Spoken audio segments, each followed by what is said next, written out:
ఆ రోజు తల్లిని చెల్లిని ఏ రకంగా గుండ్లకు హత్తుకున్నాడు, తల్లిని ఓదార్చాడు, చెల్లిని ఓదార్చాడు. నన్ను జైలుకు పంపిస్తున్నారా బాబు అని లబోదిబోమని గుండ్లు బాదుకుంటే పాపం ఆ మహాతల్లి షర్మిలమ్మ ఏ రోజు కూడా ఏ ఆడబిడ్డ కూడా పాదయాత్ర చేసిన సందర్భాలు కూడా మనం చూడలే. అటువంటిది ఆ టైంలో ఆ అమ్మ ఇంచుమించు కొన్ని వేల కిలోమీటర్లు పిల్లల్ని, భర్తని, అత్తమామల్ని అందరినీ, ఇల్లుని, వాకిల్ని వదిలేసి ఒక ఆడకూతురు ఆ రోజు పాదయాత్ర చేసిన సందర్భాన్ని కూడా మనం గుర్తు చేసుకోవాలి.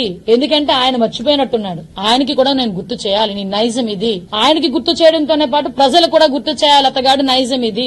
అదే తల్లి ఆ రోజు ప్రతిరోజు కూడా అతను బై ఎలక్షన్ లో పోటీ చేసిన తర్వాత ఆవిడ చెంగు పట్టుకుని కళ్ళు తుడుచుకుంటూ నా బిడ్డని, తండ్రి లేని నా బిడ్డని మీరు ఆశీర్వదించండి అని చెప్పి ప్రతి ఒక్క నియోజకవర్గం తిరిగి ఆ వయసులో ఆవిడ చేస్తే అధికారం వచ్చిన తర్వాత ఏం చేశాడండి? అఫీషియల్ గా కూర్చోబెట్టి ఆవిడని ఆహ్వానించినట్టు ఆహ్వానించి వాళ్ళ తాలూకా ప్లీనరీ మీటింగ్ లో రాజీనామా చేయించి తల్లిని లిటరల్లీ మెడబెట్టుకు బయటకు గెంటినట్టుగా పార్టీ నుంచి గెంటపడేసి, అంటే ఒక తల్లిని చెల్లిని వాడుకొని ఎలా వదిలేశాడో ఒకసారి చూస్తే ఆఖరికి అతను వెనకాతున్న వాళ్ళని వాడుకొని వదిలేయడం సంగతి ఎవరికి అర్థం కాదు. సో అతని నైజం గురించి చెప్తున్నా, దయచేసి ప్రజలు కూడా అర్థం చేసుకోవాలి. ఆ తర్వాత తండ్రి చావును అడ్డం పెట్టుకుని అధికారంలోకి వచ్చాడు. అధికారం ఇన్ ద సెన్స్ ఆ రోజు ఒక ఎంపీ. ఆ తర్వాత నెక్స్ట్ మనం చూసుకుంటే గనక డ్రామాలు, ఎలాంటి డ్రామాలు ఆడాడో కూడా మీకు తెలుసు.